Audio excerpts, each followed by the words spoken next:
Hello বন্ধুরা, আপনারা ভাবছেন যে আধার কার্ডে মোবাইল লিঙ্ক কীভাবে করা যাবে। খুব দুশ্চিন্তার বিষয়, তাই না? আর দুশ্চিন্তা নেই, এখন একদম প্লেন মাধ্যম। আপনার অ্যান্ড্রয়েড মোবাইল দিয়েই আপনার আধার কার্ডের মোবাইল নাম্বার চেঞ্জ করে দেওয়া যাবে বা করা যাবে, নিজেরাই করতে পারবেন। তার জন্য টাকা অন্য কাউকে দিতে হবে না বা আধার সেন্টার আপনাকে খুঁজে বেড়াতে হবে না। আজকের টপিকটা বুঝতে পেরেছেন কীভাবে করবেন।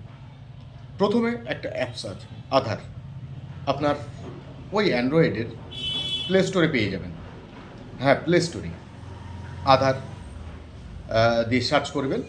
আমি একটা ভিডিও আপনাদেরকে দেখুন, এক্ষুনি একটা ক্লিপ আমি চালাবো, ওই ক্লিপটা দেখে অনুসরণ করুন। একদম সোজা মারফত আপনার ফেস দেবেন। ফার্স্ট হচ্ছে ওই অ্যাপসটা আপনি ডাউনলোড করবেন আপনার অ্যান্ড্রয়েডে, তারপরে সব পারমিশনগুলোকে অ্যালাউ করবেন, তারপরে আপনার আধার নাম্বারটা দেবেন, তারপরে একটা পিন সেট আপ, মানে ফেস দেওয়ার পরে পিন সেট আপ, পিন আপনার মতো 6 অঙ্কের আপনি করে নিতে পারেন। যেমনই ফোনপে বা এক্সেট্রা আপনারা দেন, সেরকম একটা পিন সেট আপ করবেন, দুবার দিতে হবে। তারপরে দেখবেন খুলে যাবে। ওখানে নিচের দিকে স্ক্রল করবেন, নিচের দিকে দেখবেন আপডেট আধার। আপনার যদি পুরনো মোবাইল নাম্বার দেওয়া থাকে তাহলে কিন্তু সেই মোবাইলে ওটিপি যাবে, তারপরে করতে হবে। কিন্তু যদি আপনার একদম না দেওয়া থাকে তাহলে কোনো সমস্যা নেই, সেখানে নতুন নাম্বারটা আপনার বসিয়ে দেবেন। তারপরে সেকেন্ড স্টেপ যাবেন।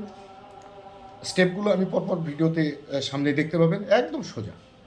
তার জন্য কোনো আধার সেন্টার না, কোনো কোথাও যাওয়ার দরকার নেই। নিজেরাই আপনারা ঘরে বসে আধার কার্ডের মোবাইল নাম্বার চেঞ্জ করতে পারবেন বা নতুন নাম্বার বসাতে পারবেন।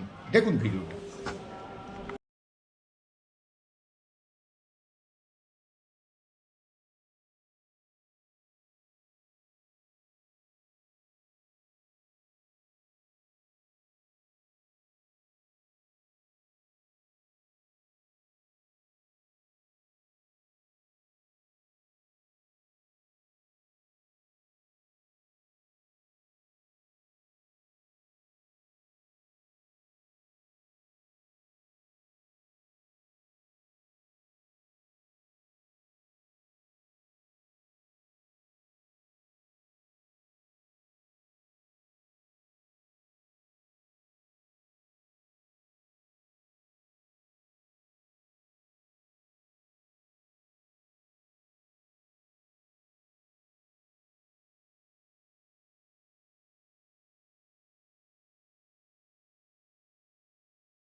আরেকটা কথা, যদি এই ভিডিওটা ভালো লেগে থাকে তাহলে সবাইকে শেয়ার করবেন এবং তাদেরকে জানিয়ে দেবেন আধার কার্ডের জন্য কোথাও যাওয়ার দরকার নেই, আপনার অ্যান্ড্রয়েড থেকেই আপনি নিজে ঘরে বসেই করতে পারবেন আপনার মোবাইল সংযোগ আধার কার্ডের সঙ্গে।